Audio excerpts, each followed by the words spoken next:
Hello there and welcome to this recap video of the 8th round of the Candidates Tournament.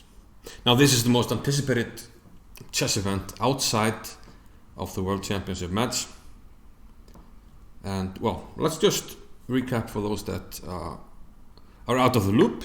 The candidates basically are the 8 strongest players in the world, and the winner, he gets to play a match against the world champion to decide who will be the next world champion. So obviously a very strong tournament, a very highly anticipated tournament. And the players in the tournament, they qualified through various ways that you can qualify. For instance, Fabiano Caruana, he was the last challenger to the World Championship, so he gets a spot in the candidates. Then we have people qualifying based on the rating through the World Cup, through the Grand Prix. Then we have a so-called wild card. So 8 players, they all deserve to be there, and they will duke it out and see who plays against Magnus. Now this is unusual because the first part of the tournament was played last year, over 1 year ago. Also in Yekaterinburg in Russia. So 7 rounds have been played, and the last 7 rounds will be played over the next week, roughly. And I'm thinking about doing like a recap after each round. If it goes well, we'll continue doing it. And the players, let's go over who are playing in this tournament. And we are going to do that by going over the standings after the first 7 rounds. So after the first 7 rounds, we had 2 leaders. We had Maxim vachier-lagrave and Jan Nepomniachtchi, and they both had 4.5 points out of 7. Vachier-lagrave, also called MVL, from France, and Nepomniachtchi from Russia. So they are leading. Behind them we have 4 players, 1 point behind. Among them Giri, Fabiano Caruana, Alekseenko and Wang. 1 point behind, so they are still definitely in the running. The last 2 already 2 points behind. Probably they are out of the running, and that's Alekseenko from Russia and Liren from China. So that's how things stand before this 8th round and before this second half of the tournament. So I'm gonna look at all the games quickly, and then we have one game of the day that we'll look at in more detail. So let's just dive into it. And the first game we are going to look at is the Chinese, Wang against Liren. Now, like I said, Wang 3.5 points, still in the running, but Liren, he's going to need a major effort to have a chance. And they played the Scotch, and we had this variation, the Mises variation, with Queen e7, pinning the pawn, unpinning, knight d5, c4, pinning the pawn. And this was popularized by Kasparov, who played this in some very important matches. And well, long story short, this was not a long game. And in fact, Vishy Anand said on the chess.com stream that if White plays this line, he's basically looking for a day off. I mean, he should know that there's nothing going on here. If he plays it in this way, of course, you can try to play this line if you want to play for a win, but you have to play it differently. And we had simplifications. Knight check, he wins the exchange, but black is coming in with his checks. And in fact, this repetition here, king here, and queen here, already happened in a game last year, maybe 2019, yeah, between Jeffrey Chong and Samuel Sevian. So this is well known, and makes you wonder what Wang was thinking about in this game. Did he not fancy his chances against Liren, or it's very weird that he doesn't try to win with the white pieces, because I mean, it's winner take all. The winner gets to the match. So it's a bit of a defeatist attitude to not even try here. So now we just have actually these moves, knight a4 only move for black, and queen f6 only move for white. But now we have a perpetual, and yeah, uneventful game, let's just say that. Disappointing to see from Wang, who is a very strong player indeed. Okay, the next one we're going to look at is Nepomniachtchi against Giri. Now, Nepo leading with MVL, but Giri a point behind. And let's keep in mind that it seems like Giri is in top form. He's been doing much better lately. It looks like he made some kind of step, some kind of development. Maybe just maybe a mental change, approach or something. Anyway, something is clicking because he won by Kansei. All of a sudden, he's doing well in online tournaments. So let's see. He did surprise me a bit by playing the Sveshnikov here, following Magnus Carlsen's lead, I guess, because Magnus chose the Sveshnikov to defend his crown against Caruana. So everything has been seen. Normal Sveshnikov moves: knight c2, bishop g5, better diagonal for bishop, g3 castles, h4. And in fact, I think a3 was the novelty here, but this all looks very, very natural and typical for the Sveshnikov. We have knight d7, knight c2, e3. And now white has to lose one knight and one defender of the d5 square. So black is willing to part with the bishop pair because he feels like he has sufficient control over the d5 square. Now in what followed, black is avoiding the trade of light square bishops, because if you trade them, then we can put the knight on d5, trade the knights, we have the d5 square, and we can press on the d file, and white has a way forward to keep pressing. But if black keeps the pieces on, it's very difficult. And in fact, after a repetition here, a draw was agreed. Bishop d1 offering the trade, but black doesn't want it because of the d5 square. And if white doesn't get it, he doesn't have much. He played bishop g4 here, and we have a threefold repetition. It's hard for white to do much. This pawn is easily defended. If you try to break, black is ready with with b4 if he has to, b4 if he wants to.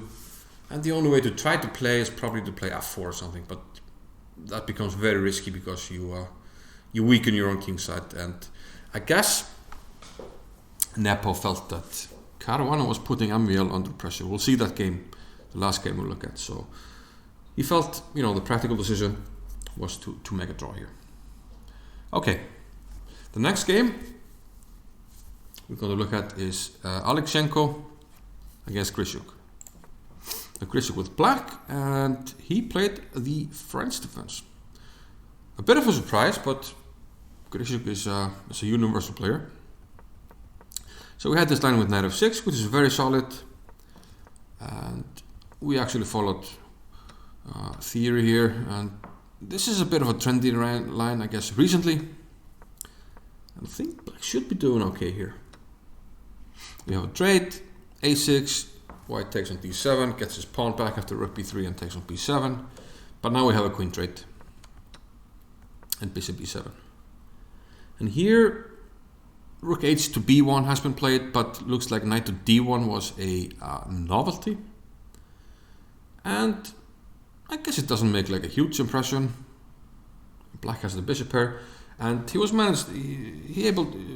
able to kick the rook away. Bishop c6, the rook has to go back, castle, and eventually make a break in the center with f6. And in what followed, the position is starting to open up, d4, and black has the bishop pair. So I think we can assess this position as slightly better for black. And it stayed that way, although maybe, very close to equal. And then at some point, note that this can't be taken, of course, because of the pin. So Grischuk reroutes the bishop. But around here, king d4, hitting the bishop, bishop to b3. And here, Alekseenko gives up the exchange. His rook is under attack, and also we're threatening this because of the pin. So he gives up the exchange here and gets the pawn on d3. But the pawn is very strong. Technically, black is up, 1 point of material, but the passed pawn is very strong. So this was a long game. we're just going to see, quickly what happened without, dwelling too deep into it. We're going to spend more time on the game of the day. So, white is trying to push the pawn. Eventually he was able to do that and push it all the way to e7. Right here. And it's weird that white probably can't push here. If he makes a queen, which he did not do, I think it's a draw, because we take and king here. Actually, I should be able to check that with a table base. I failed to do that, but I think the key here is that this is a wrong rook pawn, and if you get the king, the black king over here, it's going to be a draw. So something like this, trying to block the king. We come back, and what are you going to do? If you go here, I gain a tempo, and I get here. And I should be able to use this pawn if I need to deflect the white pieces, and I think this is a draw. And probably Alekseenko agreed, because he played bishop c7. But Grischuk was unable to hold on. Here he lost the pawn, and now it becomes tricky. And in fact, Alekseenko was able to keep control. He eventually played bishop d8 and make a queen and win against Grischuk. So Grischuk, previously undefeated in this tournament, 7 games, all drawn, which wasn't too bad, because once he would get some wins against the top guys, he would have the tiebreak against them. But now he is actually more or less out of the running. This was a very expensive loss for him, and yeah, I think we can discount Alexander Grischuk's chances in the candidates. But now we're going to move on to the game of the day, and what a game!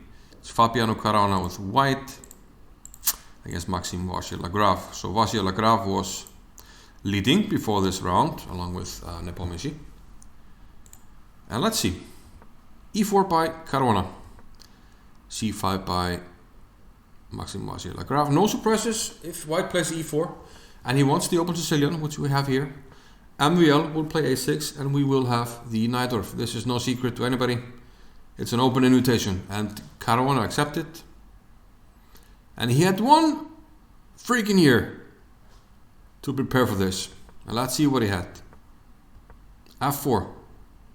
We went for this old main line, and we have an invitation to the poison pawn, which black has to accept, and MVL has accepted, over the years.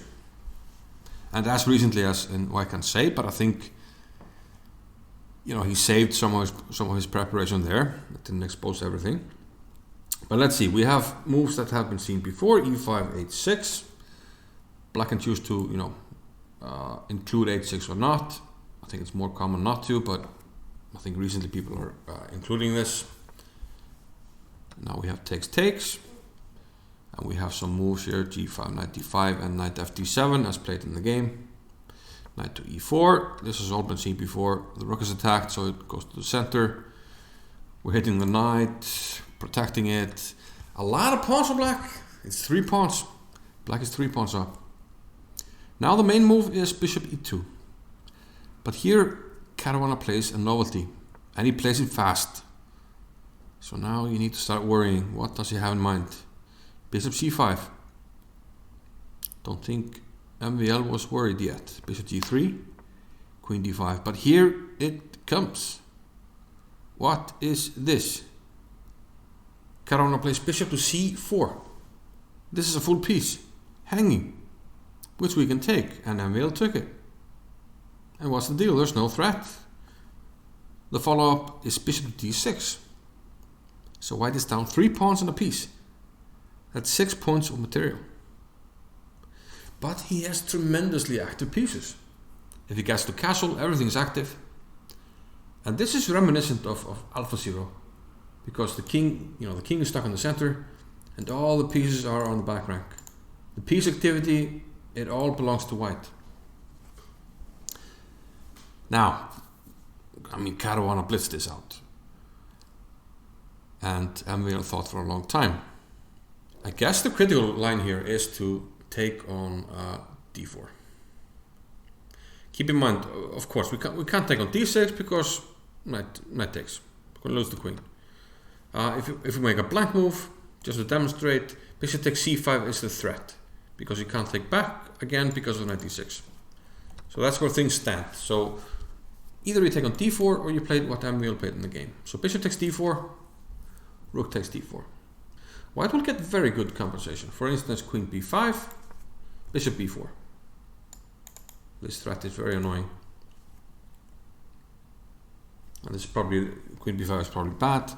Queen b3 is given as the best line. But now we can start playing for compensation. This, maybe even bishop b4. One funky line is, let me back up. Yeah, instead of rook b4, one funky line is to play queen g3. And we can do that because queen b1 check, king f2, we can sacrifice the rook. And I really like this line, you know, the rook is attacked. Okay, let's try to keep some material. But now bishop c5, a creepy move. If you develop a piece, I will take queen sack and mate. Thank you very much. Thank you for coming. Thank you very much. So, you know, plenty of dangers here, and I'm sure that Caruana had some ideas. And I guess MVL did not want to find out. So he sacrificed the piece back and he played knight to f6. So white now takes the piece back, but black is still up 3 pawns. Okay, knight d5 hitting the queen. Now this is under attack. So if you move the queen to a bad square, we will take, it's going to be check. We're going to have trades. So queen e5, avoiding the trades. MVL defended the pawn.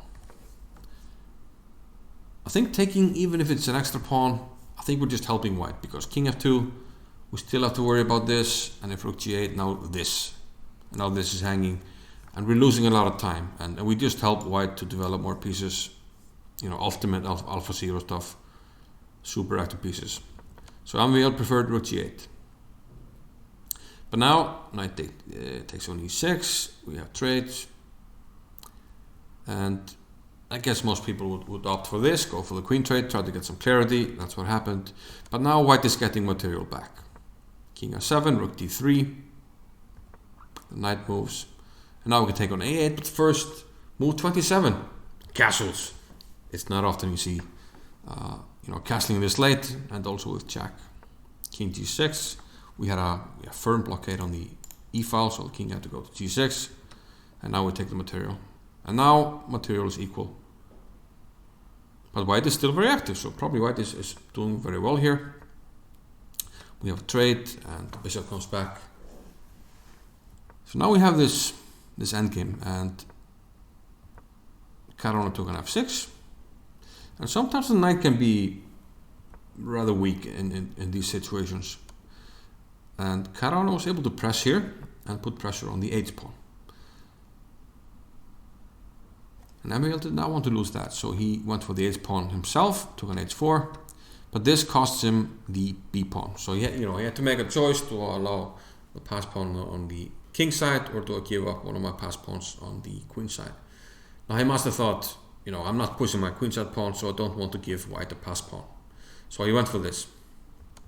And now we have this endgame. And after all this, a massive opening novelty, accident preparation, MVL is able to survive, and he has an ending. That's maybe difficult in practice, but theoretically it's a draw. On the table base it says that this is a draw.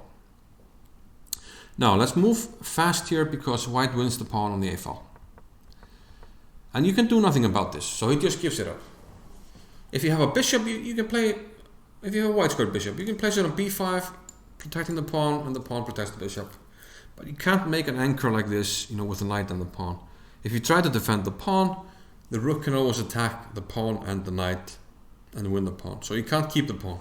So MVL just gives it up. So now the question becomes, can he hold this position? According to the table base, yes he can. And this is right now is a draw. Black is holding on correctly. But this is practice, and theory and practice, and you have to, in tournament practice, you have to find the correct way. And here, MVL plays a losing move. He plays knight h6. He has to play knight g7. But this is really difficult to hold and to understand. Knight g7 is just to hold these squares. So you know, if you try to come in with a king, I'm holding you with a knight.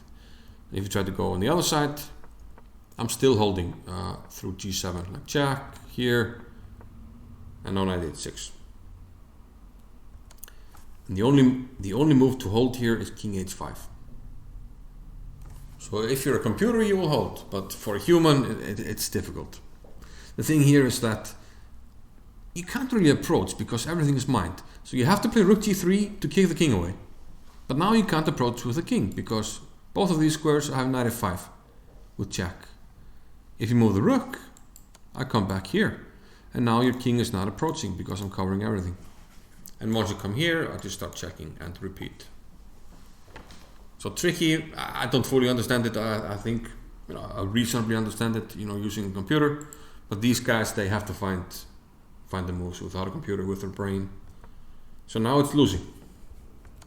And Caruana finds the right way. Rook g3, king e4, comes in with the king.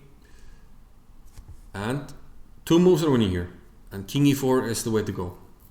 But he played king f4. It's still winning, but it takes a longer time now. Now he has to get the same position again and play king e4. Along the way, he messes up. And now it's a draw. And knight c7 holds the draw. I'm not going to try to understand why. But it's very similar. I guess it's a route to go to e6 and g7.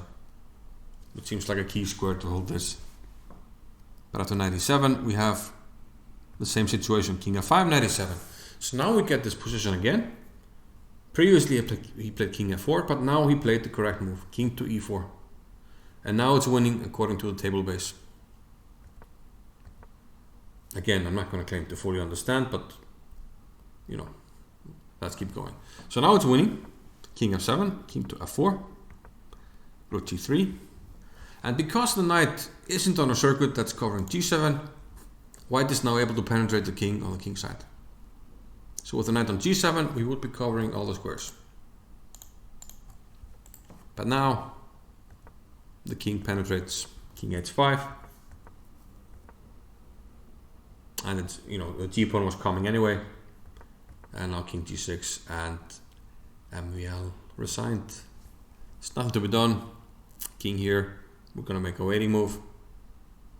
You can't move the knight because I take the pawn. So king move, king move. And we play this king move so that we don't get hit with a check here once we play rook to f5. And now we're just threatening to take on d5. If the knight moves, we're taking f6. So this is game over. What a game, what a game. And what a preparation by Fabiano Caruana. And, well, this puts him in the running. Now we have Nepo, the sole leader, with 5 points. MVL, and now Caruana with 4.5.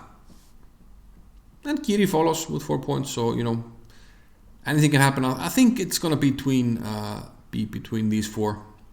But, you know, a lot of chess to be played. Very exciting, and yeah, I hope to follow it. You know, if you like this video, you know, let me know, give it a thumbs up, and we'll keep that going until the end of the tournament. So thanks for watching. See you. Bye bye.